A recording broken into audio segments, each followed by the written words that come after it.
You know it's this. Take a perk and a talk of that shit. Money swallowing like sis. Did it perfect in the kid. Got a billion who sang on my head. Look up better put on the road I just spent. I know we got $1 million. The devil that shit ain't not cheaper again. Hello and welcome back, fellow anime lovers, to MangaMuse. I am delighted to have you join us once again in the world of fanfiction and fantasy. This is the first part of What If Deku Enters Casagrandes. Special note, this fanfic is written and a masterpiece of Mad Hat 886 on FANFICTIONnet. Do check and support the author too. Now smash the like, share and subscribe button for more. Also press the bell icon so that you never miss such great parts. Thanks for the introduction. Now let's dive into the world. As the police car pulled up to the UA school, izukumidoriya had saw the reason for all the police and news crews around the school. A giant step pyramid had appeared where the exam grounds for new students used to be. The car was allowed into the school grounds as a crowd of worried parents and others all wanted to know what's happening in the school. Inko wonders herself why she's being allowed inside and was only told she was needed. She knows that it involves her son somehow. She has heard of late bloomers, but the pyramid which looks like one from South American couldn't be something her son did. The car stopped and she was let out and escorted to the pyramid, where there were lots of people dressed in clothes that reminds her of the clothes of the native people of South America that she saw in films and shows. Mainly thanks to being friends with the Casagrandes who live next door to their apartment and are from South America. And to her surprise they're standing with her son Izuku, our said family of 3. Who are all dressed up like many of the others in the crowd at the base of the pyramid. While the teachers and the kids who were taking the exam stood away from the group and are in a cage. Chippery is a tall, muscular man with tan skin, a large nose, a yellow stone on his chin, and chin hair. He has thick eyebrows, and his hair is tied in a braided ponytail which reaches below his chest. He has several flames tattooed onto his forearms and ankles which glow yellow, and his hands and feet glow red at the same time. For attire, Chippery wears a stone crown with orange and yellow leaves, plus a carnelian embedded into it. He wears a stone collar with shoulder pads that resemble grass, a white loincloth tied around his waist with a blue rope, stone wristbands, and sandals tied around his ankles. Saseki is a tall, slender but buxom woman with dark tan skin, dotted eyes, thick eyelashes, and red lipstick. She also has a mole on her face just above her mouth. Her hair is black and reaches down to the ground, filled with flowers and leaves, and a ponytail tied with an indigo bow. Her dress is light pink with short sleeves, red skirts on the shoulders, a red midsection, and is decorated with cyan flowers. She also wears a stone crown with a sapphire on her head, blue and yellow flower earrings, a gold necklace, 2 red wristbands, and an indigo scarf on her back. She also carries a staff with palm leaves, flower buds, and a stone chancla. Her dress reaches down to her feet, which conceals 2 pink ankle bracelets and brown sandals. And their daughter Pungwari, who has long black hair and blue face paint around her eyes and on her chin. She wears a crown on her head, crescent-shaped earrings, gold wristbands, a short lilac top with round shoulders and indigo skirts, and a long dress, as well as brown sandals with ropes tied around her ankles and between her toes. When she is smiling, she reveals that her teeth are razor sharp. Which is her quirk, sharp teeth. Pungwari has been friends with Izuku since the family moved in next door. "Hi mom," Izuku said.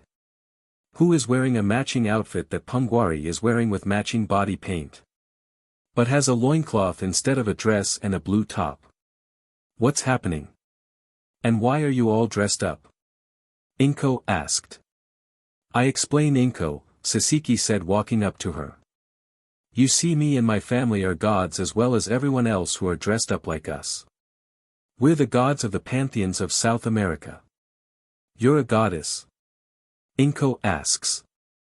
Goddess of crops, Saseki said, waving her hands and growing a chair that grew up from beneath Inko and herself with a table between them. Another wave made a coffee plant grow and 2 cups of coffee grew out of it for the 2 women. And Chippery is a sun god. Check this out, Chipperi said, clapping his hands, and the sun overhead disappeared, making it night, which he did several times before stopping as another god slaps his hands. Cut that out, the god said. You can turn on and off the sun. Inko asks. No, he can't. We sun gods as well as other celestial gods can't control the stars, moon or sun. We can control how they're seen and how intense the light is from them, or as Chipperi showed, letting light shine or not, the god said. That's Inti, a fellow sun god. There are gods who have the same titles and either work in shifts or region of the planet, Saseki said.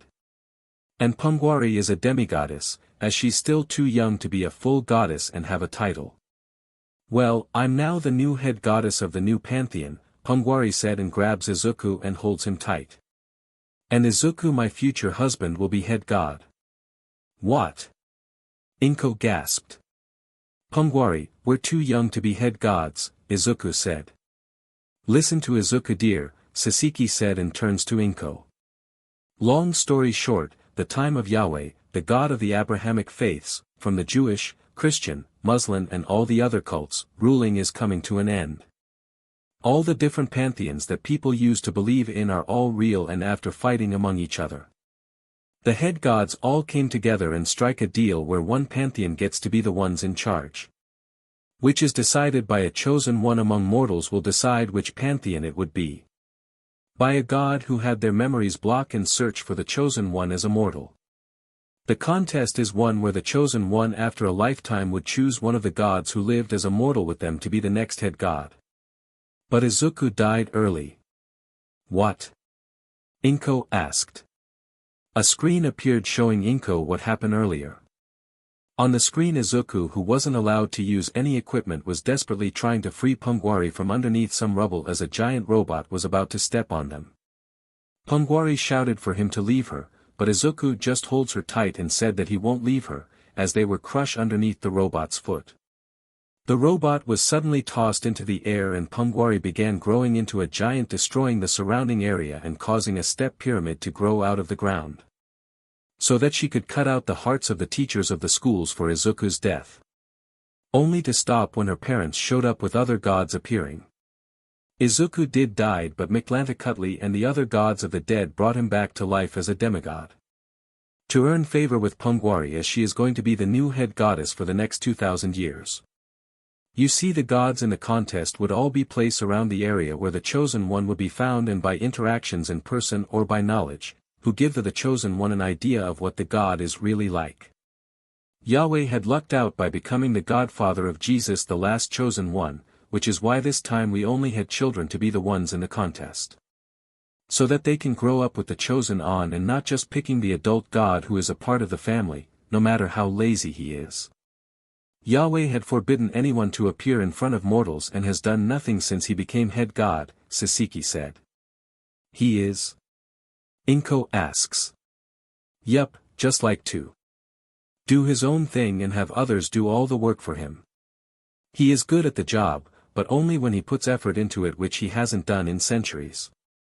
He didn't even bother to come to the mandatory meeting when the other head gods decided on the rules for the contest, Saseki said. And because Izuku died for Pungwari, she gets to be the new head god? Inko asks. Yes, and seeing how my daughter is still too young, and with her picking your son to be her husband. Which he needs to learn to be a god, and control his new powers. So me and Chipperi will be handling things till both are ready, Saseki explains. I am ready, Pungwari said. No, you're not, and neither am I ready to be a god, Izuku said, trying to calm Pungwari down, like he always does. What about the teachers and the kids? Inko asks. They still need to be punished for having an exam where the robots couldn't be stopped if something like a robot stepping on Izuku happens, Pungwari said. And the kids? Inko asks. They didn't even try to help, Pungwari pointed out. So a good old human sacrifice where I cut them open and pull out their hearts will be a great way to start off the new reign. I don't want to have human sacrifices, Izuku said. Are you really going to? Inko asks. Saseki asks. They need to work it out between them. Izuku will be marrying Pungwari and be the king of the gods. He needs to be able to keep her from going too far or doing something that she shouldn't. Which won't be too different from how they act now. But the main reason why you're here is to give you all the information of being the mother of a new god and what's going to happen. We gods are now going to be a part of mortal life again, and lots of changes are going to be happening. There are also the other pantheons, hoping to add their own children to the new pantheon, Saseki said. Their children? Inko asks. We got lucky in ending up right next door to you and our kids growing up together for the last 2 years.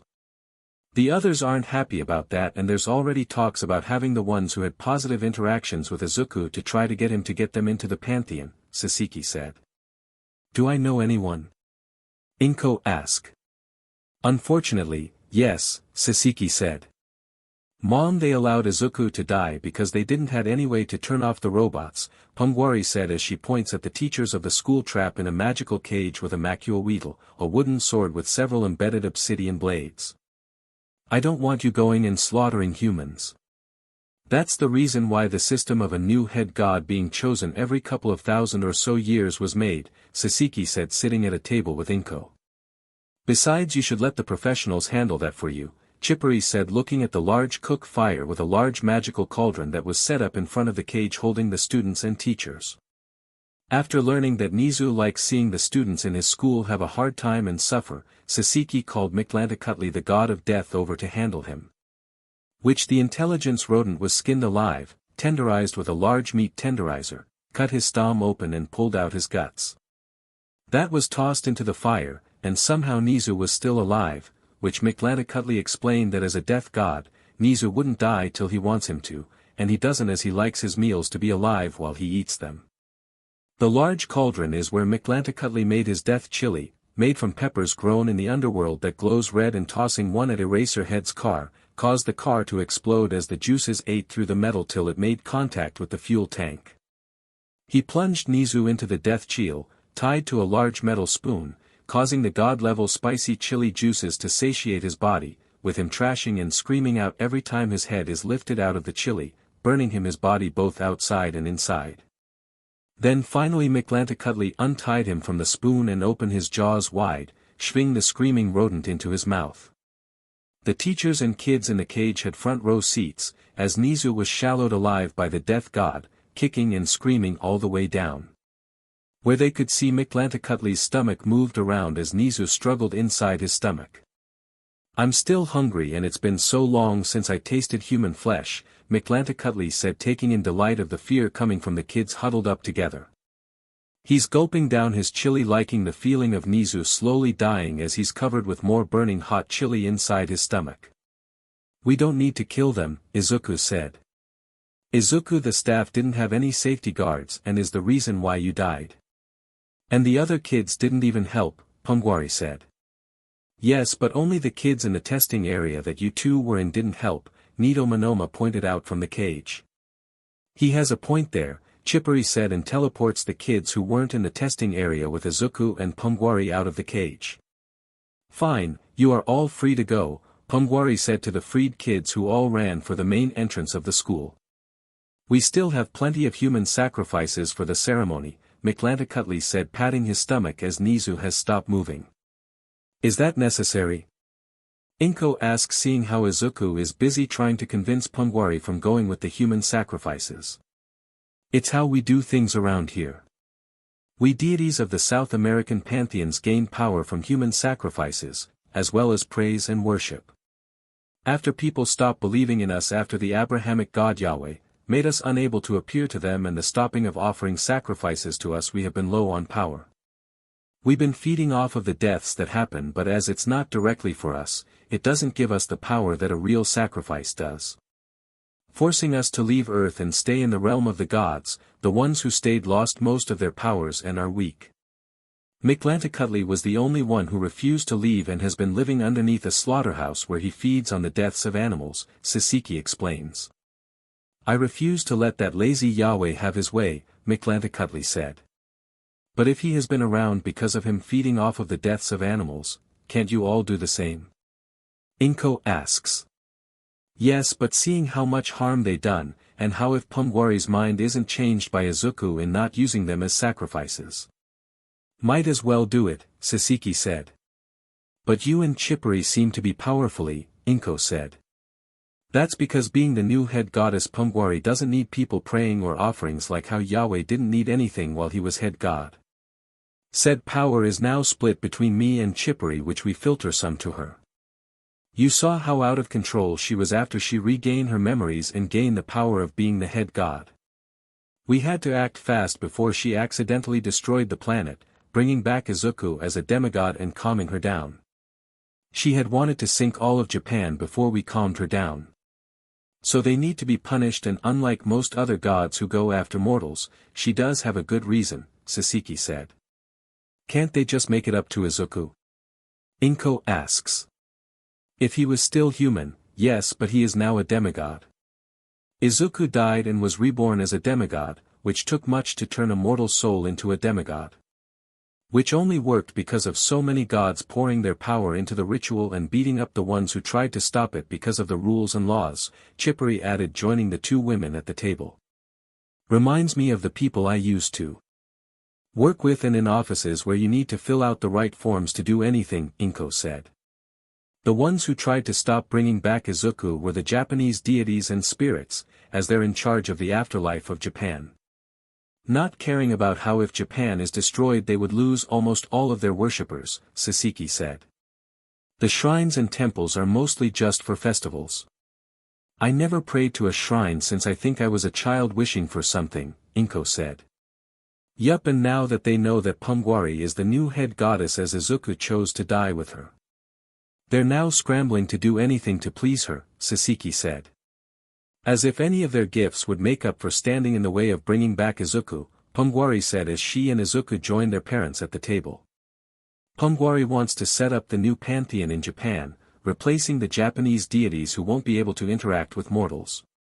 While we older deities of South American go back there, Chipperi said. That will teach them. Beside, none of the Japanese kids who took part of the contest had any good interactions with Izuku, Saseki said, showing Inko the pictures of the kids that had interacted with Izuku and had bullied him for not having a quirk. A portal opened up and out stepped Miko Kubota, a Japanese-American girl with a love for RPGs and action-oriented games with very little patience.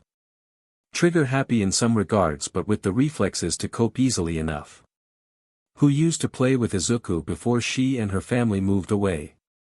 With her is her mother Mayumi Kubota, an office worker who is constantly pushing her children to grow up and be productive, especially Miko. And is one of Inko's old co-workers and family friend. Izuku used to play with her children till her husband was transferred to another branch of the trading company he works for. And Miko takes after her with her figure of a somewhat thin torso with large peach and sturdy legs. Mayumi, you're a goddess? Inko asks, seeing her old friend. No, I'm a kami, one of the many lesser gods and spirits that handle the workload from the praise to shrines. Seeing how none of the big-name gods and goddesses' children had any positive intentions with Izuku, they got Miko as even if she wasn't a part of the contest, as I was just trying to live as a mortal with Paul. The shrine I was assigned to was in an abandoned village after all the people either died or moved to the cities, Mayumi explains. And Mom never once told any of us that she's a kami and that we her kids are demigods, Miko said, and rushes over to Izuku and hugs him. This is great, my old best friend being a fellow demigod, and once you're an adult and start a new pantheon, I can become the goddess of video games. You haven't changed a bit, Izuku hugging his old friend while Pumwari frowns. So where are the other fellow gods and goddesses of the pantheon? Miko asked. Who said that you be joining? Pumwari asked. Pumwari, she's my old friend and we do need a pantheon, Izuku said. Fine, but remember who's in charge, and Izuku is mine. Pumwari said, lanking Izuku away from Miko and hugging him. Cool, you're the protective and jealous girlfriend type. Where you will attack any girl who tries to flirt with Izuku, Miko said, hopping in place. Is she always like this? Pumwari asks Izuku. Besides games, when she loves manga and always trying to get things that happen in those stories to happen in real life, Izuku said. That's right, for I am Miko, the goddess in training. Miko said, making a pose while her mother signs and pinches the bridge of her nose. Chippery's smartphone began ringing and he picks it up and agrees to something. Alright, the other kids who had positive intentions with Izuku are coming over, Chippery said. Portals open up, and out step some old friends of Izuku, with their mothers who are also friends with Inko. I'll introduce them, Sasiki said to her daughter. The first is Asami, a dark-haired girl who grew into a stunning teen, who despite being a delicate-looking beauty, she can look after herself. She is also a genius in engineering. She used to have Izuku help her in taking things apart and making something out of it. Her mother is Cloacina, the Roman goddess of the sewers, who runs a plumbing supply company, and is a much more matured and voluptuous version of her daughter who takes after her. Next is Vera, who is a tall girl with white short hair, pale blue eyes, and rosy cheeks. She's still wearing that dark gray ushanka with a red star, symbol of the old Soviet Russian government before it collapsed over 100 years ago. She's a stoic girl and rarely shows emotions, but is very protective of Izuku and beat up Katsuki badly for bullying Izuku. Her mother is Dugnai, the Slavic goddess of bread and yeast. She runs a small bread shop. Who is a tall and busty woman who, unlike her stoic daughter, is much more open with her emotions. Kithrine, Kit, she has brown skin, dark brown braided pigtails with a widow's peak and wears glasses. She wears a light blue shirt. She used to run a trade shop in the back of the apartment building where she set up a trading stand that has snacks, first aid, toys, and among other things. She used to have Izuku help her with her shop. Her mother is Akimi, the Kabyle goddess of buffaloes from Africa. She's a manager in a beef farm. A tall, busty and buff dark-skinned woman. Scout has long, bushy orange hair and green eyes. She has a rather small petite frame, but she has considerable strength and stamina despite this. Despite her small frame, Scout can handle heavy objects with ease, as demonstrated by her capability to lug around her heavy backpack, which contains many books, supplies and other heavy items. Scout is also rather handy. She is specifically knowledgeable with oil well maintenance and can deduce the root of a problem beyond a machine's malfunction. She and Izuku used to go over the books she has learning about stuff. Her mother is Epona, the Gaulish goddess of horses, mares, gallops and frtlty.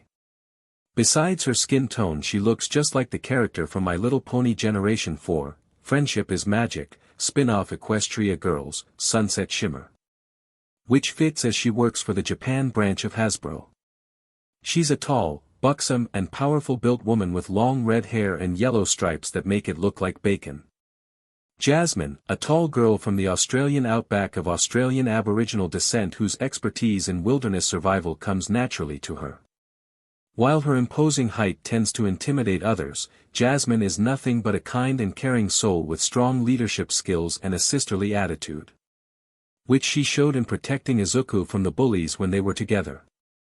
Her mother is Noe, is an Australian sun goddess, who is an office worker for an Australian company that does business in Japan.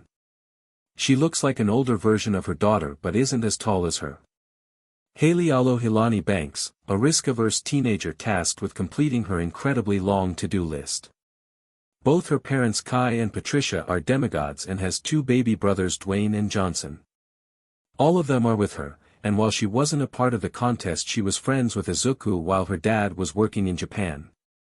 Her father is the son of Laka, the Hawaiian goddess of prosperity and hula dancing. She is a bright and colorful goddess who bestows blessings and good fortune on her followers. She also loves dancing and a good sing-song. While her mother is the daughter of Mara, the Latvian goddess of milk, a dairy deity of abundance, she protects cows and blesses them with frtlty. She does everything she can to encourage cows to give lovely thick nourishing milk. That means luscious grass, appealing meadows and lots of soothing pep talk. Much more healthy and planet-friendly than Herm injections. Her services are much appreciated by organic dairy farmers. Dawn, who is a strange and enigmatic girl with pale skin and blonde hair that she got from her father, who has the supernatural ability to read the auras of others. While her powers do creep people out, Dawn is a girl of infinite compassion who loves all living creatures and the natural world. Which Izuku became friends with, as while she didn't have a quirk, somehow managed to do what she did. Her mother is Kamates, a Native American goddess of combat, who works as a combat instructor for the police. She's a dark-skinned Amazon who towers over all the others, making it a contrast to her smaller daughter who takes after her father than her. Korra, who is a buff dark-skinned girl with a brash, pugnacious personality. She is able to control the different elements. Izuku helped her in learning how to use her quirk and be creative with it. Her mother is Pukingak, the Inuit goddess of crafts. She works in a craft store. She's a more matured version of her daughter who isn't as brash. And Stella Zhao, a tall and slender Filipina girl, with tan skin, freckles, black hair that curls up at the back end with 2 strands of hair standing out. She became friends with Izuku before she transferred to another school. Her mother is a Nagale, the Philippines goddess of lost things, and her father is also a Philippines god Dumaculam, the strong, agile guardian of mountains. Both of them worked in search and rescue, both are athletic in built. Izuku, why are all of your old friends, girls? Pungwari asked. She looks over each of the new girls and looks at their mothers, not liking how they would look later in life. I guess, I just got along with girls better, Izuku said. Oh, this is a classic HRM setting, Miko blurted out, shocking the people around her. Miko, this isn't a manga or an anime. Just because all of my other friends are girls doesn't mean all of them have romantic feelings for me, Izuku said, and looks at his friends who are girls to confirm it, only to see them blushing and not meeting his glaze. And you're the dense idiot boy who is completely clueless, Miko giggles in his face. Just great, Pungwari said, glaring at Izuku, who sweated under her glare. A portal opened up as a new group of parents and children came to the remains of the once #1 hero school UA that has been destroyed by the demigod Pungwari, having become the new head god of all the pantheons of Earth. Having been chosen by Izuku to die with instead of saving himself, which counted in being picked to be the new head god, as Izuku was the chosen one who would pick the new leader. A appealing white-haired buxom woman dressed in a Scottish kilt outfit is leading a group of her descendants. She is the Welsh goddess Cerridwen, the goddess of inspiration. She has gathered her direct bloodline descendants and their families, as one of her granddaughters is the girlfriend to the sister of one of the friends of the new head god. And hoping to use that to get one of her descendants into the new pantheon. I don't get it, Lincoln said to his grandmother goddess. If we're demigods, why am I the only one who doesn't have a quirk? His dad has a taste quirk that allows him to be such a good cook. Lori has an energy-absorbing quirk that allows her to charge up from any kind of attack and energy, releasing it as electric power. Lenny is able to grow silk threads from her hair and uses it to make clothes. Luna is able to change the pitch of her voice, allowing her to use it as a sonic weapon. Luan has a RBB-like body, that she can change the shape of, that's only tied by her imagination. Lin has an endurance quirk that allows her to push her body longer and harder. Lucy has a quirk that allows her to blend into shadows. His younger sisters Lana, Lola, Lisa, and Lily still haven't shown what their quirks are yet. Grandpa Leonard is able to change the type of his BLD. His uncle Lance has a strength quirk. His cousin Shane has a song quirk letting him make music while he sings. Shelby can spin her body at high speed. Shiloh can dash forward at high speed. Count yourself lucky, without a quirk, I can bless you with some of my power. Gifting you a power or allowing you to use magic, Cerridwen said. And having a quirk prevents that? Lisa asks, taking notes on her iPad. News that gods are real had quickly spread as the news channels all quickly began covering the story. Some of the kids who were allowed to leave had recorded what's going on in the school grounds, revealing the horrible fate of the principal of the school, Mizu, being eaten alive. The police and heroes aren't able to enter thanks to a force field around the school that only allows those that are invited in, with the only ones to enter being the lone police car driving a mother into the school. Yahweh, the Abrahamic god and former head god, had turned on the blessing machine and left it on, covering the planet, and is how quirks were created. Seeing how he just left it on, the blessing humans and animals got were just random. And instead of it only being one use only, it got passed down. Which now that we gods can now walk and interact with humans again and not live as mortals if we want to be on Earth. You Lincoln and others who are born quirkless are the only ones who can be blessed by a deity now, or learn to use magic. Having a quirk prevents that from happening, Saridwin explains. So if I don't have a quirk, I can be a magical girl? Lola asks, her eyes wide with excitement. No, my granddaughter, you and the rest of your younger sisters, all have quirks. You and Lana are able to eat anything without harming you, which is why Lana can eat from the trash and not get sick. Lisa doesn't need to sleep, but you still should sleep, even we gods need to sleep now and then. And Lily will be able to fly, Saridwin said. Cool, I can learn to use magic and be a magical hero, Lincoln said. Yes you can, Saridwin said. With another group, is being led by the big and buff Aztec god of sports, Maquilxicatl. His son is Arturo Santiago and his daughter Ronalda, Ronnie, and Santiago, is friends with the new head goddess Pungwari. And the rest of the mortal family came along to give Ronnie support as she tries to get into the new pantheon that's forming. Bobby! Lori shouted as she embraces Bobby, and the two families came together. I see you're hoping to get some of your descendants into the new pantheon, Maquilxicatl said to Saridwin, seeing the loud family with her. Same as you and everyone else here. With Pungwari being too young to be head goddess, her parents are handling things for her and her reign won't start till then. And with two of your grandchildren having relationships with mine, they can join the new pantheon with them while it's still forming, Saridwin said. Around them are other parents with their own children hoping to get them into the new pantheon. The different pantheons sending the ones who have a positive relationship with the new head goddess or those close to her. Yahweh's pantheon is a no-show thanks to how the saint title is an empty title and doesn't actually make the named person into a god or even a demigod. Plus the title has been given out to people who don't deserve it. I hope it won't be like most of the Asian pantheons. So much bureaucracy and filing out paperwork and outdated laws, Maquilxicatl said, having heard that Pungwari is planning on setting up the new pantheon she be heading in Japan. Being a bunch of over-glorified legalese bureaucrats who expect anyone to fill out paperwork in duplicate and triplicate before taking any action whatsoever, is biting them badly. Izuku the Chosen One died when he wouldn't let Pungwari die alone, and when she got her memories back and became the new head goddess. While she was on a rampage, her parents and the other death gods of South America went to the Asian afterlife to get Izuku's soul and turn him into a demigod to calm down Pungwari before she destroys the planet. The Asian death gods tried to be obstructive bureaucrats and have by-the-book rules be followed. They all got beaten up badly, and after learning that Pungwari is now the one who is making the rules now, are in as kissing mode, Saridwin explained. So that's what was happening. I was watching a soccer game and didn't pick up any messages, Maquilxicatl said.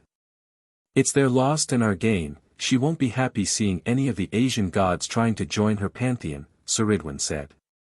With the new head goddess, Pungwari has been busy choosing out of the young gods and goddesses of which ones would be in her pantheon, distracting her from punishing the teachers and kids still trapped in the cage. With the demigoddesses who are all of Izuku's old friends having a seat at her pantheon, after she reminds them that she's in charge and that Izuku is hers. She went to work choosing from the other candidates to join her pantheon, rejecting a lot of them from how they acted to her when all of them had been living as mortals and from what Izuku and the girls thought of them or knew about them. And for looking down on the quirkless, as Pungwari remembers how Izuku was treated because he didn't have a power. Out of the kids that showed up are just a few kids who got into her pantheon. With her friend Ronnie, her brother, and that boy Lincoln getting in. With Bobby's girlfriend Lori after she and Bobby get married, will be transformed into a demigoddess. As being a descendant of a god already, turning Lori and Lincoln into a demigods is much easier than a mortal without a deity in their bloodline. Pungwari looks over the kids who made the cut. Meilin Lee, with her parents Ming and Jim Lee, was a bundle of nerves, as before she just thought that she was just a normal Chinese-Canadian girl. One that came from a family where all the girls on her mother's side of the family can transform into giant red pandas. But it turns out that her dad is actually the son of Yanguang Nyang, the Chinese goddess of eyesight and vision. Muri, a girl with wolf ears and tail and has silver hair. She's the daughter of Hollow, a minor wolf goddess of harvest, and her human father Kraft Lawrence. Waldo is a young boy of medium height, with a slender build, peach skin, auburn hair, has black eyes and wears glasses. Waldo wears a white beanie hat with a red cotton ball on top and a red stripe on bottom around his hat. He wears a red and white striped long-sleeve shirt. He has dark blue jeans and auburn sneakers. He's the son of Akras, the god of frtlty, cabbages, and turnips. Wenda is a young girl of medium height, with a slender build, tan skin, long brown hair, and black eyes. Wenda wears a red and white striped short-sleeved shirt. She also wears gray leggings with red stripes on the sides and dark gray sneakers with red laces and red soles. She's the daughter of Aken, the Egyptian god of escorting souls, and Amet, the Egyptian goddess of the underworld. Ojlialu is a girl of medium height with peach skin, shoulder-length black hair with a yellow streak, and purple eyes. Ojlialu wears a yellow and black striped baseball cap. She also wears yellow and black striped long-sleeve shirt, yellow skirt, gray socks with a light yellow stripe on the top, and purple sneakers with light yellow tongue and light yellow soles. She's the daughter of Duryodhana, the Hindu god of wrongdoing. Arlo Beauregard, who is a humanoid alligator with red hair. Wearing a white shirt, blue pants with one yellow strap keeping it up. He's the son of the married Aztec gods, Cabracan, the god of earthquakes, and Cipacli, the goddess of alligators. Kid Cosmic, a 13-year-old blonde-haired boy who lives with his grandfather Papa G. in a junkyard of a sleepy truck-stop diner town in the middle of the desert of New Mexico. He's the descendants of Peña, the Greek goddess of poverty. Patricia Tater Ramirez Humphrey, a pre-adolescent girl from a mixed family, has brown hair, tan skin, has braces, and wears glasses. She is a descendant from her father's side, Sinterklaas, the Germanic god of charity. Miguel Rivera, a young Mexican boy and an aspiring musician. Despite the fact that his fascination with music puts him at odds with his family, he loves all of them dearly. He's the descendant of Centiatl, the Aztec god of maize or corn as it's known today. Eric Forkbeard, a blonde-haired boy whose determination to reclaim his once proud family's history of legendary heroes far exceeds his competence. He's the son of Andrimner, the Norse goddess of cooking. Arnie Weaversunson, a dark-skinned boy with black hair, who wants to be an artist and a musician. He's the timid and mild-mannered son of Bragi, the Norse goddess of poetry. Ilva, a tall and buff over-enthusiastic girl with long red hair, green eyes. With all the social graces of a bull in a china shop. She's the daughter of Gersemi, the Norse goddess of beauty. Robin and Meb Og MacTire Goodfellow, demigod sisters. Robin is a tall and slender girl with braided blonde hair, and green eyes. Meb is a short and muscular redhead, with yellow-green eyes. With their parents, Bill and Moll, with Moll being the daughter of Care, the Irish goddess of transformation. Tulip, a tall and slender girl with long red hair in a ponytail and wears glasses.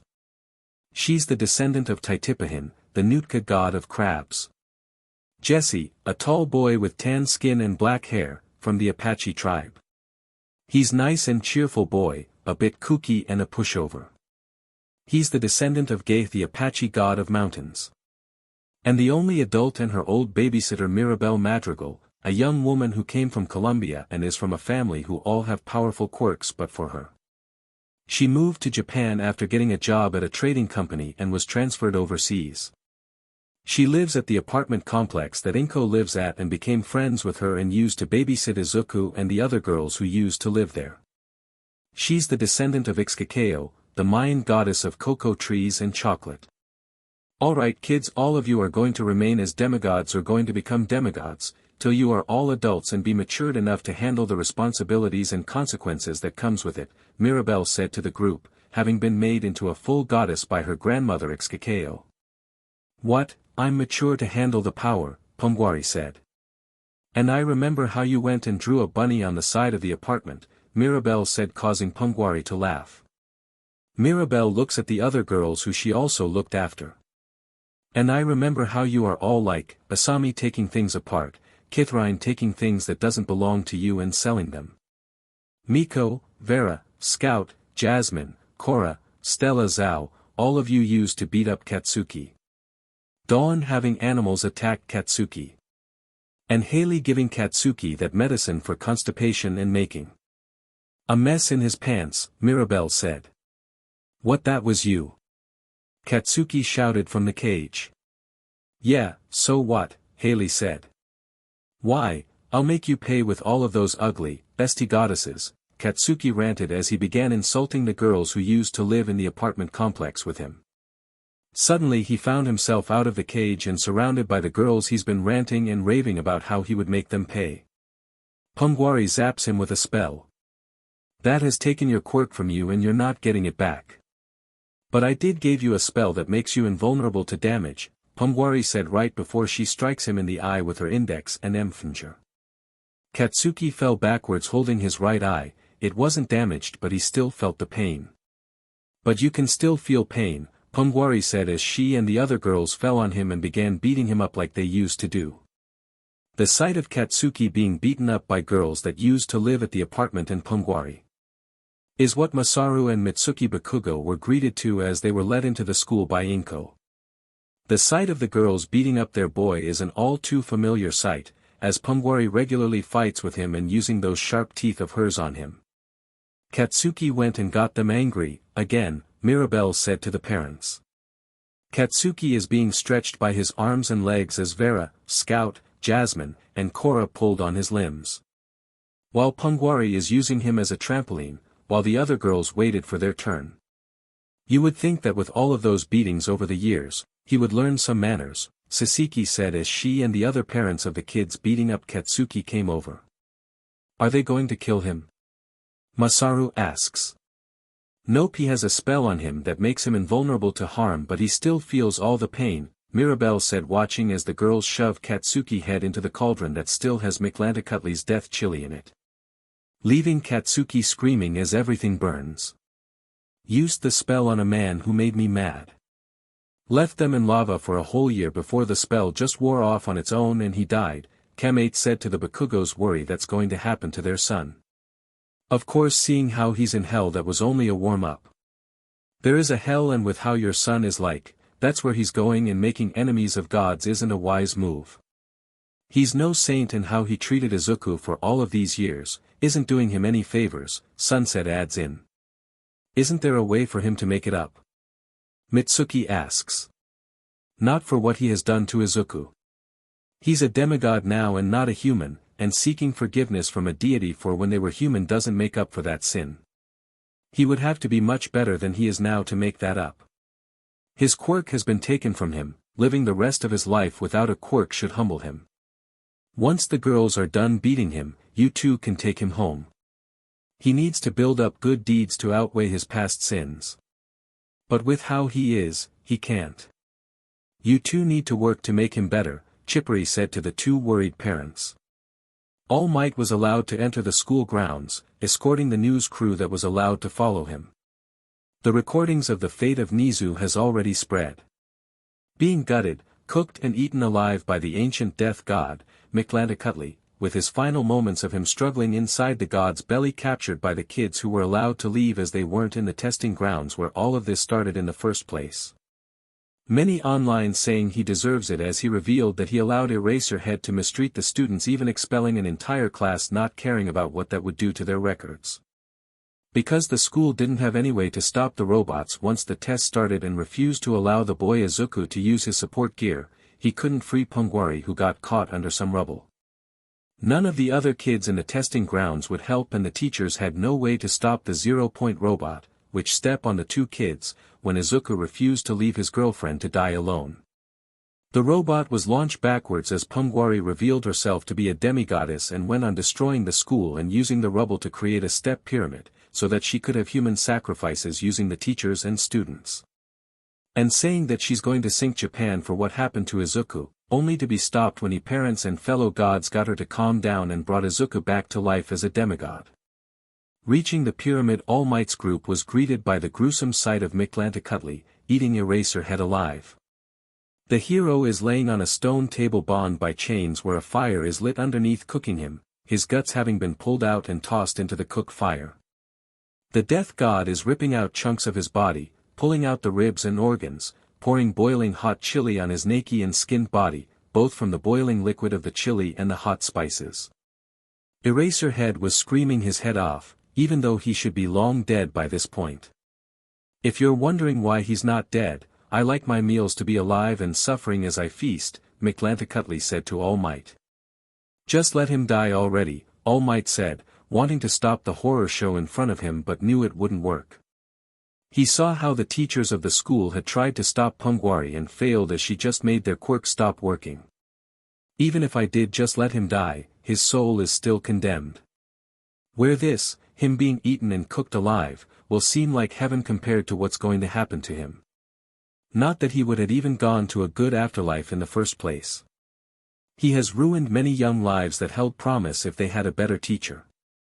As for you Toshinori Yagi, while your deeds have made it clear where you would have gone, your actions towards Izuku, the future husband of the head goddess for the next 2,000 or so years, has changed things. Your sin to Izuku can't ever be made up. The rules are that once a life has ended, even if they're reborn or brought back to life, the sins committed onto them in their past life can't be forgiven, even if they do forgive the one who did harm to them in their new life.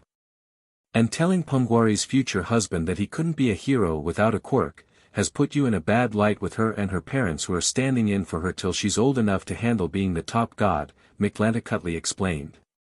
You got that right, Pungwari said, flying over to All Might. Behind her, Katsuki is screaming as he was held down with his as in the air as Jasmine is pouring boiling hot death chili into his anus using a funnel. Korra is arguing with Izuku as she has gotten a hold of a jackhammer and waiting her turn to stuff Katsuki's as with it. His parents could only watch as they were held back by the godparents of the demigoddesses who are beating up their son, which is a repeat of what happened when they used to live at the apartment complex. We gods have been forced to just sit back and watch for centuries thanks to the Abrahamic God Yahweh, making us all not able to interact with humans.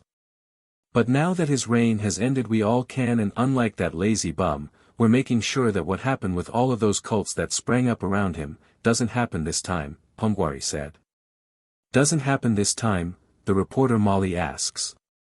The leaders of the cults saying that they speak for Yahweh and what they believe in is the true way to heaven and that they should have wealth and power above the others because of that. For centuries his followers have been using the faith in all of its forms to justify themselves for everything, and for the ones on top to keep their power and wealth. All of which doesn't matter in the end when they die and have to face reality that the rules they were told to follow or use to rule over others, is all made up. Yahweh hasn't done anything in centuries, just stays in his temple in the realm of the gods, as he knows that his followers will always be worshipping him and he doesn't have to do anything as they're just loyal dogs who love their MSTR, no matter how neglectful he is to them. Of course that was when he made sure that there wasn't any competition. He now has to actually do some work to keep and gain followers. Not that he's going to get the chance to, Pungwari said. Oh, one of the new rules that I made, a pantheon that wants to do business in the mortal realm, can only be done if a child of said pantheon is the new head of that pantheon. Like how I'm the new head of the South American pantheons, Pungwari said. Wait, isn't there lots of pantheons in South America? The camera woman asks. Yeah, but lots of the old gods are a part of the other pantheons, to the point that they're not sure which one they originally were a part of. So I'm just making it all into one big one. Anyways, seeing how there isn't any young god or goddess in the Abrahamic pantheon covering all the different cults around it. Yahweh can't be in the mortal realm as it's just him and none of his kids have kids of their own. And the saints and prophets, even if the title is empty as the titles are given to them by other humans, aren't deities so they don't count, Pungwari explains. So none of the angels or demons have children? Molly asks. Nope, they don't, and they don't count anyways. Yahweh never considered them as his children, just his creations, so he can't just make a child angel or demon and start calling them his kids when he never did before, Chippery said, walking over. From what I understand, you and your wife are the acting head gods till your daughter is old enough. All Might asks. That's right, and no, the teachers and the kids are to be punished for not stopping or helping Izuku. He died and is now a demigod, but he still died. But of course, seeing how you told him that his dream in being a hero is worthless without a quirk, don't even bother acting like you care about him. You were quirkless yourself before you were given one for all, a quirk that can be passed down to others. Thanks to the villain, All for One, real name Kira Shigaraki, decided to forcefully implant a power stockpiling quirk to his seemingly quirkless younger brother Yoichi Shigaraki. However, it turned out he did possess a quirk, a seemingly useless quirk that allowed him to pass his quirks on to others. The two quirks fused together to create One for All, a quirk that grows stronger as it gets passed down. One for All has been held by 8 different people, counting yourself, Toshinori Yagi, who was born quirkless, Chipperi said as he waved his hand, and All Might glowed and changed back to his powered-down skeleton form. To the shock of the people who didn't know. His last battle with All for One had him crushing the villain's head, while he had most of his guts rip out of him. His power-up form has a time limit to how long he can use it, Pongwari said. And he didn't even kill All for One. He's still alive, and I'm a god of the dead, I know who's dead. That's my job, to know who is dead, and once someone is dead, I can read them like a book. There isn't any secrets that the dead can hide from Death God, McLanticutly said, making portals open up, releasing the souls of the dead as ghosts to the mortal world of the past, wielded of One for All. The first wielder, Yoichi Shigaraki. The second wielder, Kudo. The third wielder, Bruce. The fourth wielder, Hikage Shinomori. The fifth wielder, Daigoro Banjo. The sixth wielder, En Tayutai. The seventh wielder, Nana Shimura. Also, there are some of their minds left in the quirk that came with their own quirks that you never learned how to unlock, McLanticutly said, pulling out those pieces and merged them with their original souls. I can't believe you, Toshinori. You were quirkless when you came to me and asked me the same question, if you without a quirk could be a hero, and I told you if you could be if you try. Nana snaps at All Might, who looked shamed. Dad, why don't you show everyone that unlike Yahweh, who did nothing while he was in charge, there will be divine intervention and punishment for the living, Pongwari said. Right, time to show the mortals that the gods are back, Chipperi said, opening a portal, and out came All for One. Yoichi. All for One asked, staring at the ghostly form of his brother. Yes, Kira, it's me. Mom and Dad are disappointed in you, Yoichi said. At least, I can be satisfied in making you into a shell of what you used to be, All for One said, looking at the skeleton form of All Might. Off to hell with you, and to your own personal hell, Pongwari said as pools of darkness appeared around All for One. Long clawed arms burst out of the pools of darkness and grabbed onto All for One, who tried to fight back, but anything he did just passed through the arms. The arms pulled out the ghostly form of All for One from his body that fell over dead, leaving his struggling soul form held up in the air. A stone double-door gateway appeared, and the stone doors opened, showing nothing but darkness within, but All for One could see what's inside, and it horrified him. He screamed and begged as the arms brought him towards the gate to his own personal hell. More clawed arms came out of the gateway and pulled him inside. The doors shut with the horrifying sight of the look of fear on All for One's face as the doors shut themselves, sealing him to his own personal hell. That's hell? The horrified reporter Molly asks. Yes, the hell you people think of brimstones and fire is actually for the sinners who are working off their sins in the factories and workshops in bloodshop conditions. For big sinners they go to something worse, and others get their own personal hell that is made just for them. And personal hells are the worst there is, Chipperi said. Blood shop? Don't you mean sweatshop? Molly asks. I know what I said, and working bloodshop conditions is far worse than sweatshop, Chipperi said. There's going to be lots of changes, and us gods will once again be among our followers. So there be no cult leader saying that they speak for us. And that making a god angry is the last thing you humans want to do. As we are gods who both serve mortals as well as punish you. Like what happened to All for One, villains, crime lords, and those in power who use the very human laws to hide behind, we gods don't care about and will just kill them and send them to hell, Pongwari said. You can't just go around killing people, All Might said. Why not? Chippery asks. Because who you think, All Might began to argue but stop remembering who he's dealing with. Is the line, who we think we are. God? Well, are gods, and we will do what we must to make the world a better place. Yahweh allowed you humans to do what you like and the world is in bad shape, both you humans and the Naruto world. I'm all for just letting the gods who want so, to go and do it the old-fashioned way. Mass killings of those who do upon harm to others, slaughtering the ones who destroy the environment, and releasing plagues upon you humans. The survivors will fall into line, as we don't actually need that many humans to have a stable population, 1 million or less is all that is needed out of billions, Pumgwari said and turns to her dad Chippery. Dad, turn off the sun. Chippery clap his hands and day turns to night. Or just have to turn off the sun. My dad is a sun god who can turn on and off the light coming from the star of our solar system. Which means the other gods of nature, water, air, and so on can be turned off as well. Even electrical devices can be turned off when the gods of lightning turn that off. And we gods can just sit back and watch as you humans tear each other apart for the last can of peas. So stop thinking that you humans have a choice in this, we gods are here to stay and we in layman's terms control the power, water, heating, and everything else on this world you humans are living on, Pumgwari said. Pumgwari, don't do that and turn back on the sun, Izuku said walking up to his future wife who he began to talk to her about what to do with the teachers and kids in the cage. I was never human and my morals are orange and blue compared to you humans' white and black morals. Izuku was human and is the voice of reason and morals for my daughter Pumgwari. The very boy you told he couldn't be a hero, is now the one you humans have to count on to keep Pumgwari from going too far in how she handles things. Far more important than being a hero, McLanticutly said to All Might. Would have made a better hero than you turned out to be, Nana said to All Might and turns to McLanticutly. Can I see my grandson before I go back? He will just blame you for what happened to him. It was your idea, McLanticutly said. I know, but if there's a way to make things right. Nana said and was cut off. At this point, no. But you humans do surprise us gods now and then.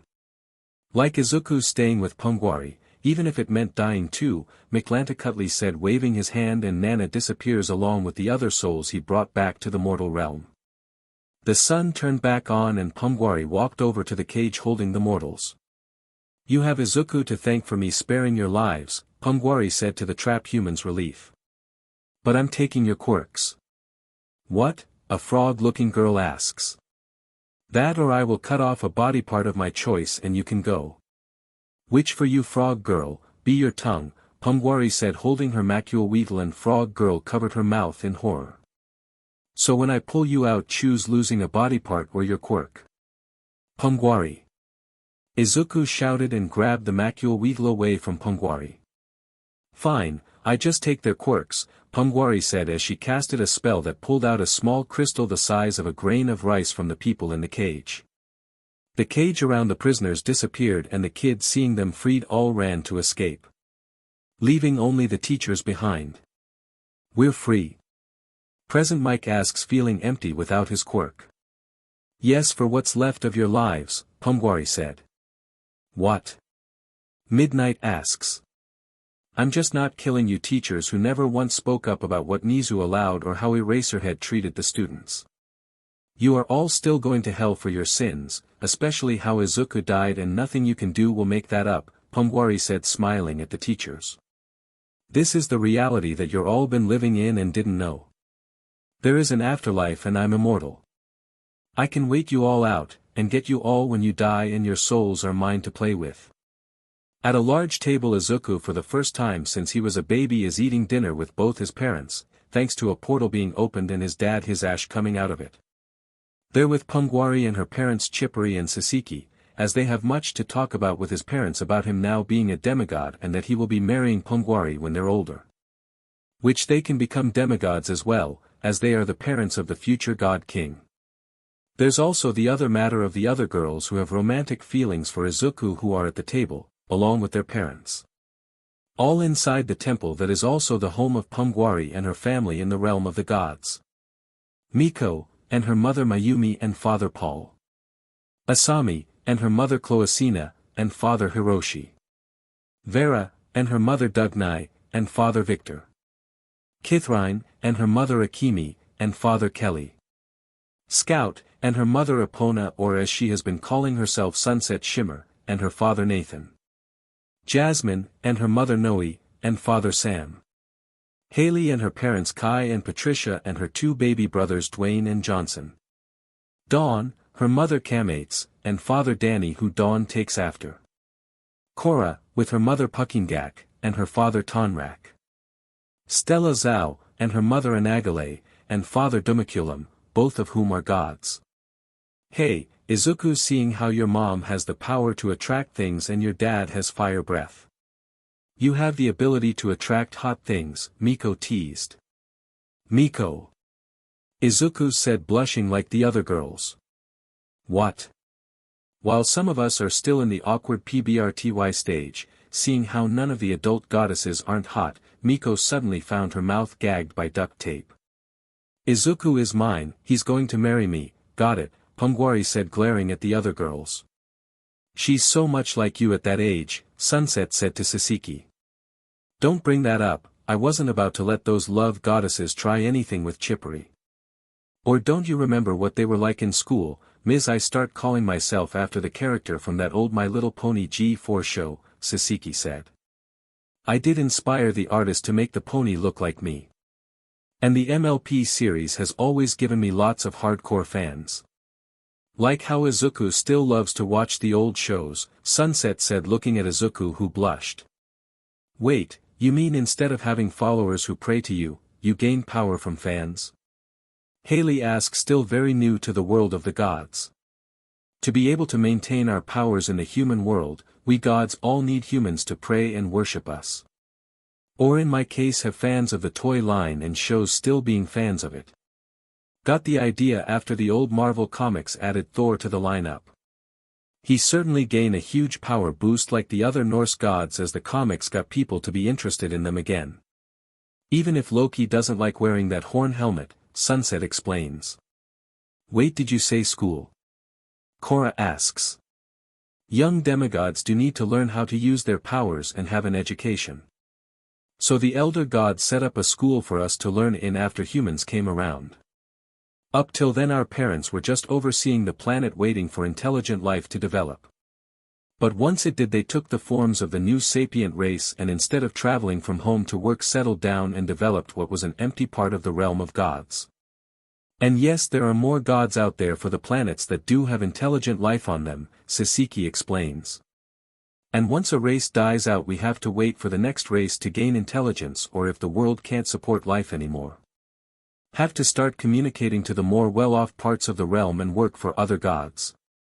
Like how if the economy of a town or city goes bust, people start moving out. Same thing but different, Mayumi said. Like you, Mom? Miko asks, having gotten the duct tape off.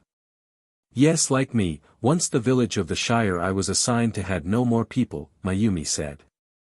And there are alien gods? Miko asks. Yes, and you'll be learning that in school, Mayumi said.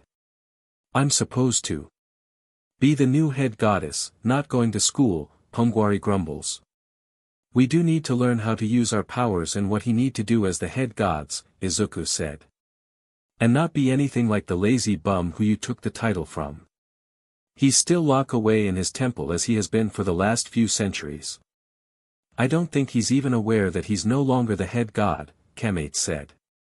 Point taken, Pumgwari said. And it lets you get to know all of us, Miko said, and looks up something on her iPhone. And like in the manga, 100 girl finds the girls who all like the same guy all grow close to each other and form a relationship for a group marriage to work as they all get along really well. What? Pumgwari asks. See, Miko said, showing Pumgwari a page out of the manga on her phone showing two of the girls in the HRM making out. What? Pumgwari asks again, turning very red. That's completely normal in group marriages, Akimi said, and looks at her daughter Kithrine. If you want to seek Izuku as your husband, you must first win over Pungwari to agree to it. Like your aunts with my brother's first wife. So want to make out? Miko teased Pungwari, who responded by poofing her into the air and had her falling into a bathtub full of ice water. The other girls are also blushing as they all thought of being with Izuku as fellow wives, if Pungwari would allow it, that is. This reminds me of the old anime Tenchi. With a bunch of women from alien princesses, demons, goddesses and others all in love with him, Inko said. Oh yeah, I remember that, and the catchphrase is, he has a bunch of wild and crazy women in love with him, and love stinks, his ash adds. It wasn't like I was trying to get all of you to fall for me, Izuku said nervously as the girls all stared at him. Why are you such an idiot to love? Pungwari asks. Because Izuku is still at the age where PBRTY hadn't hit him yet and still has that innocence, boyish looks and charm, Cloacina points out. Izuku, there isn't any other girls, is there? Pungwari asks, having popped herself over to him and planting herself on his lap, sitting on him sideways and glaring at him. I think this is all the girls who I befriended and are goddesses, Izuku said, looking at the other girls. Well, there were other girls who he did befriended, but seeing how none of them showed up, Inko said. It's not like they're all supernatural beings like you girls, Izuku said, causing all the girls to glare at him. Izuku, you never say something like that. Fate loves an opening like that, Pungwari growls as she pulls him down so he could see the fire in her eyes. At the UN, Saseki, the head goddess, till her daughter Pungwari is old enough for the responsibilities and duties that she will need to handle. Saseki is explaining to the world leaders attending and those who are watching on a screen of what's going to happen now that gods and other mythical beings are now able to interact with mortals again. Yahweh, the God of the Abrahamic faiths, from the Jewish, Christian, Muslim and all the other cults, rule has come to an end as the head god of earth, and the rules he had made are now being replaced by new rules, which will last for the next 2000 years, till the next contest would happen. Yahweh, the God of the Abrahamic faiths, from the Jewish, Christian, Muslim and all the other cults, is the reason why gods, demons, spirits, and other mythical beings have been hidden from view of mortals. And unlike how you mortals have built him up in your stories and heads, he just likes to do his own thing and have others do all the work for him, which you mortals have been giving him credit for. He's good at the job, but only when he puts effort into it, which he hasn't done in centuries. He spends most of his time in his office doing whatever he does there and leaving the workload to others. He's also the reason why quirks appeared, because he spilled some magical liquids into the hurricane machine which he left on, which is the reason why there were so many back-to-back hurricanes around 200 years ago. He didn't even bother to come to the mandatory meeting when the other head gods decided on the rules for the contest, Saseki said to the crowd of world leaders. What's going to happen now? The France president asks. Till my daughter Pungwari is matured and old enough to be trusted in being able to be head goddess and learn to handle the position. Me and my husband Chipperi will be handling things till she and her future husband Izukumidoriya learn how to rule and are mature enough to handle the duties of being head gods. And Izuku is the more sensible of the two, as my daughter Pungwari is the hot-headed one who is more than willing just to resort to violence, Saseki said. And she's the new head goddess, the Spain representative asks. Yes, and Izuku will be the only thing keeping her from going too far, which is what he did before he died and reborn as a demigod. Which brings me to another matter. Now that we gods can once again interact with mortals, things are going to be like how it was before Yahweh made the rule to forbid us from interacting with mortals. Like how we will deal with villains like All for One. We gods will just open a portal and send them to hell, as being real here.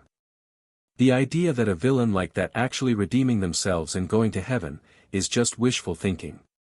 Only to lessen the punishment they would receive in hell is possible at this point. That is why currently we gods are doing a purge around the world, opening portals and dragging those who will go to hell no matter what they do, saving more people than just letting them live out what's left of their lives. And is starting, Saseki said, looking at the clock on the wall of the room. Now. Portals to hell opened up all around the world, all at once. People were grabbed and dragged off to hell, from villains, crime lords, business people, corrupt politicians, law enforcements, to world leaders. Portals opened up in the UN and several people were dragged into the portals that closed behind them. Leaving people scared, seeing the power that the gods have and are able to use again. This isn't up to debate, we are the gods who are in charge of this world and all the life on it. You humans have been allowed to do as you pleased and the environment of this planet is a mess. There are billions of you humans and as a species, there are only needed a few thousands to see that the human race lives. We can cull your numbers down to a more manageable level. Don't think you can fight back, Saseki said. The sky turned to night, the very air began hard to breathe and all the power went out except for the cameras and the screens broadcasting the news event.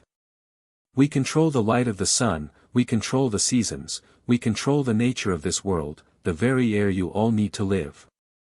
We gods as you see us now, are only the form that we take as you humans are the DM life forms.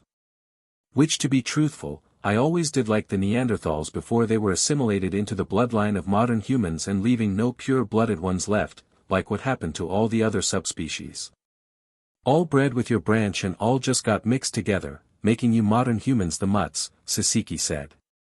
The sky became day again, the air breathable and the power came back on. And the right to do this, is that we are gods. Almighty, tried to use the line, who you think you are, God, on us.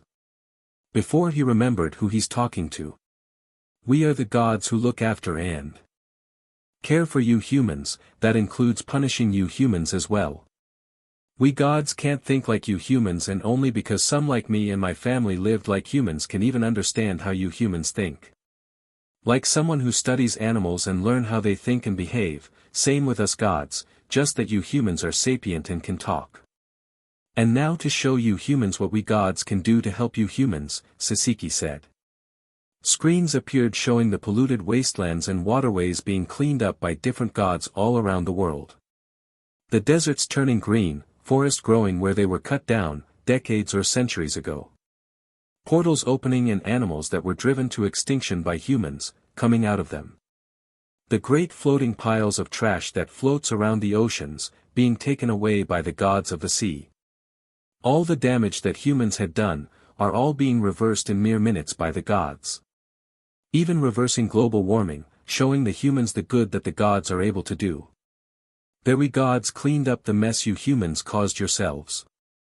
We are the gods of this world and we will punish you when you earn our wrath and bless you when you please us.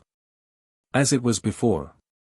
This is our world that we've been taking care of long before you humans appeared, and will continue long after you humans are gone and only ends when the planet can't support life anymore.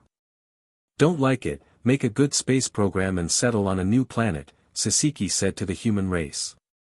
After looking into Inko's memories of the girls and parents that Izuku also befriended. Both Chipperi and Saseki went to work contacting the girls and parents who like their daughter is a supernatural beings. Pungwari and the other demigoddess have gathered around Izuku demanding to know what he remembers, while Miko is endlessly teasing him about being the clueless idiot HRM guy. First are Sam and Emiko Williams who came with their daughter Irma. Sam is a normal-looking American man who wears glasses.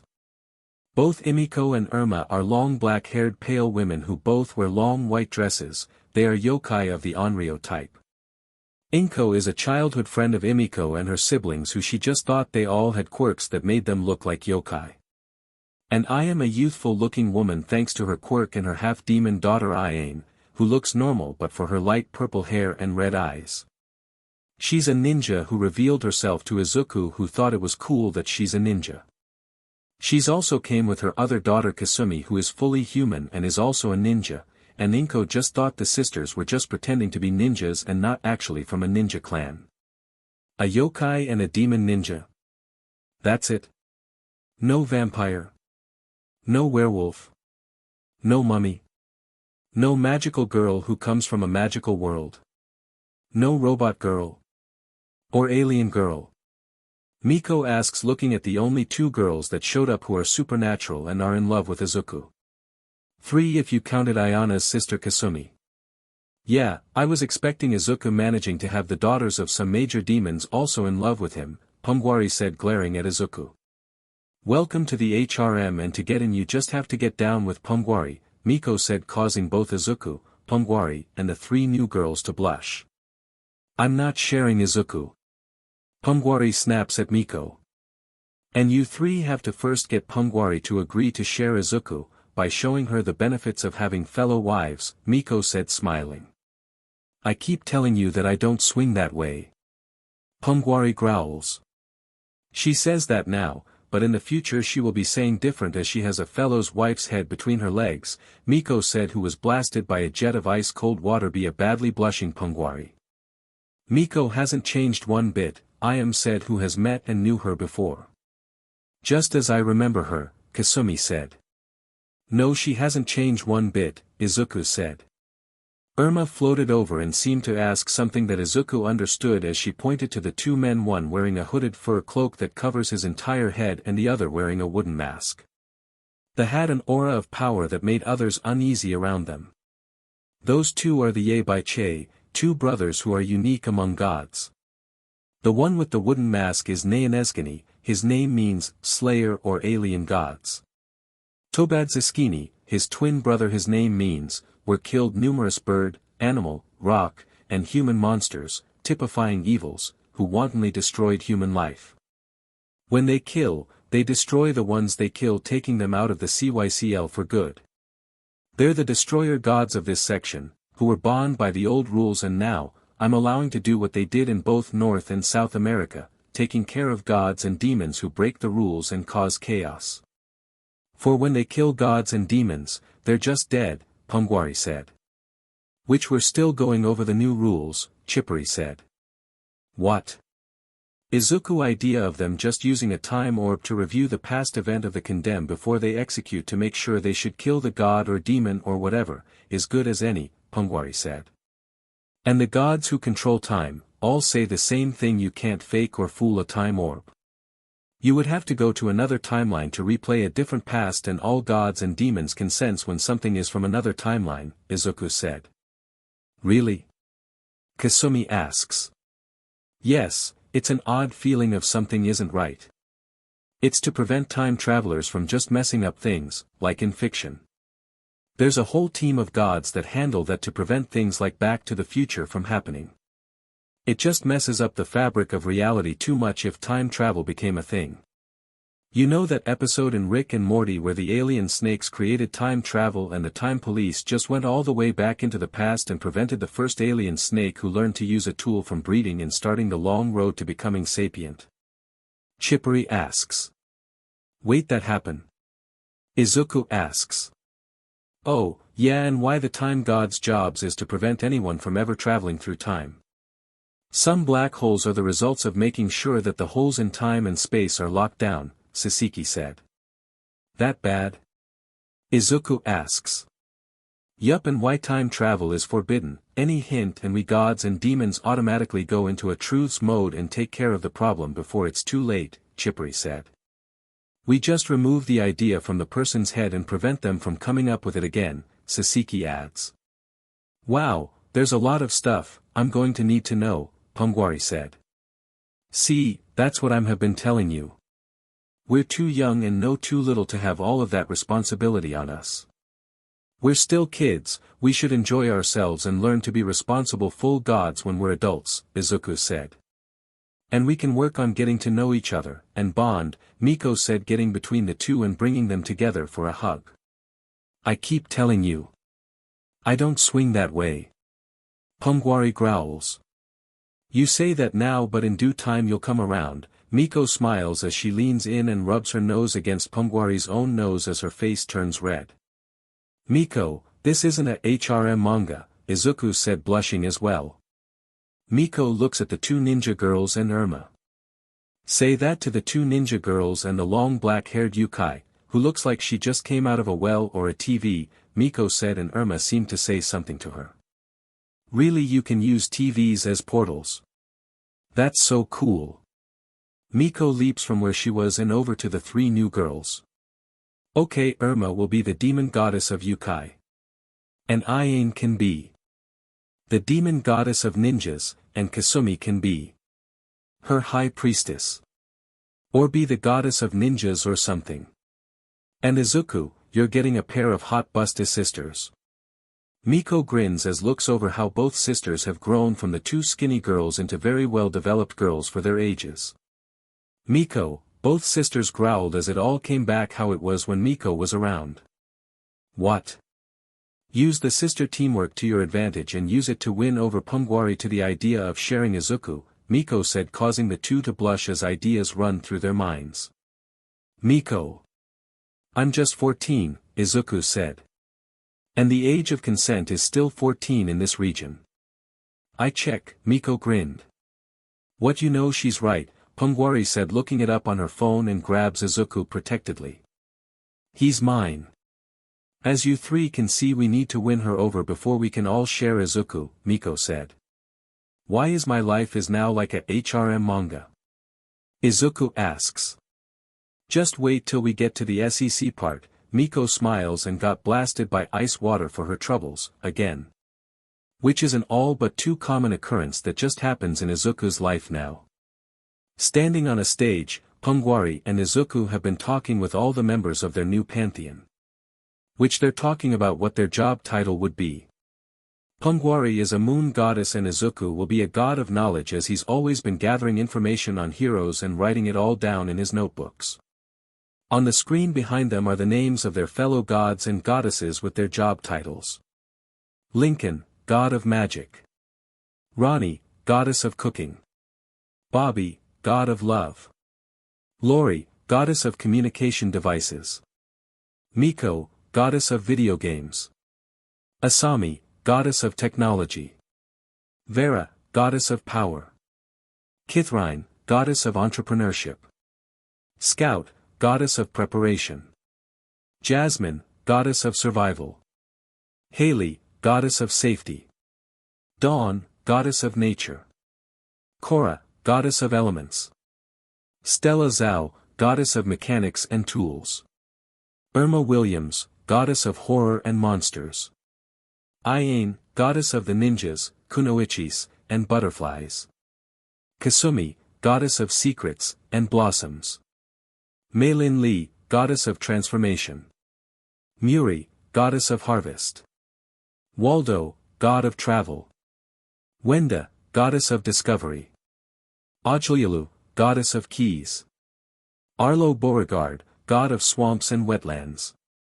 Kid Cosmic, god of heroes. Patricia Tater Ramirez Humphrey, goddess of literature. Miguel Rivera, goddess of music. Eric Forkbeard, god of. Arnie Weaversunson, god of art. Ilva, goddess of the untamed wild. Robin McTire Goodfellow, goddess of wildlife protection. Mebo G. McTire Goodfellow, goddess of canines. Tulip, goddess of onions. Jessie, god of vehicles. Mirabelle Madrigal, goddess of. Okay, Eric and Mirabelle, you two are the only ones left, Izuku said. Still thinking about it, Eric said. I'll be the goddess of bonds, Mirabelle said. Bonds? Pungwari asks. Yes, as I have made bonds with you and the kids here who I looked after when you were all younger, Mirabelle said. Okay, Pungwari said. Wait, I know. I'm the god of candy and sweet treats, Eric said. Okay, you're the god of candy and treats, as treats don't have to be sweet as some people do, like sour or salty treats, Izuku said. Okay, Eric said. And Muri, you want to be the goddess of harvest like your mom, but how about the goddess of farming? Izuku asks. Alright, I can be the goddess of farming, Muri said. And you all can change your jobs as it be a few years before me and Pungwari become the new head gods, Izuku said. And we will have a review on the day I become head goddess, Pungwari said. And gives us time to recruit more gods and goddesses. We don't have a god of the dead, Miko said. We do, Mclanticutli is going to be the god of the dead in my pantheon, Pungwari said. So you're going to have some of the older gods be in the pantheon? Tulip asks. Yes, some of the older gods be joining. Besides, he's the one who got Izuku's soul back when the Asian death gods refused to hand him over, without filling out the paperwork, Pongwari said. Mom been telling me how she's been getting calls to help get on your good side, Miko said. But we should look into getting some younger gods, Scout said. What about the rest of my sisters? Lincoln suggested. Yeah, all of them just need to be transformed into demigods, like me when me and Bobby marry, Lori said. It depends on how I feel about them, as I don't want anyone I don't like in my pantheon, Pongwari said. Then why you have Miko? Aine asks. Izuku, Pongwari said flatly. What? Just because I like Izuku too, Miko grins. He's mine. Pongwari snaps. Pongwari, you are in no danger of losing him. Izuku could have left you, but he didn't and died while holding you as you two were stepped on by that robot, Mirabelle said. And I would do it again, Izuku said, hugging Pongwari, calming her down. And Miko, stop making her angry, Mirabelle said. Yeah, she doesn't want to share Izuku, Ojoyalu said, and looks at the girls who knew Miko growing up. Is she always like this? Yes, Aine, Kasumi, Asami, Korra, Vera, Kithrine, Jasmine, Haley, Stella, Scout, Dawn, and Irma, who nodded. What? She's the head goddess and head wife, and I'm more than willing to serve her to show her that having a lower-ranking wife wouldn't be that bad, Miko said. I'm not into girls. Pongwari snaps. Miko, you're going too hard too fast. You will need to win Pongwari over at the idea of having fellow wives first, Mirabelle said. What? Pongwari asks, looking at her. Pongwari, all the girls that grew up with Izuku like him like you do. Izuku was just clueless about their feelings as he was too young to understand romance. And as I said, he chose you over running to safety. Izuku already chose you, Mirabelle said. She's right, Saseki said, walking into the room. Mom. Were you outside listening? Pongwari asks. Yes, I was. And Pongwari, you and Izuku will be husband and wife, but unlike with me, who hated the other goddesses who were interested in your father, is the reason why you don't have any half-siblings. Girls, you all need to first befriend Pongwari first, before she even entertained the idea of having fellow wives, Saseki said. What? Mom. Pongwari said, shocked. Pongwari, you're still young and you and Izuku aren't going to be married till both of you are adults. And things do change over the years. You and the girls are still getting to know each other, and you all might grow close enough where you don't mind sharing Izuku. And I don't want you to end up like Hera, Saseki said. But isn't Zeus a cheater and a RPST? Izuku asks. Yes, he is, but Hera also ruined her reputation, and no one wants anything to do with her after she finally divorced with Zeus after he was STRPPD of his powers, Saseki said. What? Izuku asks. After Yahweh became head god, he did STRPPD many problematic gods and goddesses of their powers and authority. One of the good things that he did. He only left them their immortality, Saseki said. So they're going to live forever? Tulip asks. Unless they're killed. As we gods are immortal, but that doesn't mean unkillable, Saseki said.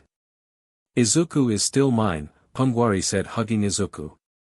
And I will get you to love me as much as you love Izuku, Miko said. Don't I get a say in this? Izuku asks. You don't want a HRM? Miko asks as she and the other girls all stare at him. I just don't want you all to be fighting each other just because of me, Izuku said, thinking of what to say. Which is why you all need to get along with each other.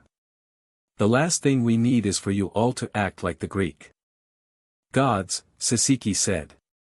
Also, any of you act like them, you're out, Pongwari said. So alright folks, that's all for today. Stay tuned for more crossovers. Do subscribe, like and share for more such videos. Also check out the story and author Mad Hat 886 on fanfiction.net. Press the bell icon to be notified first on release.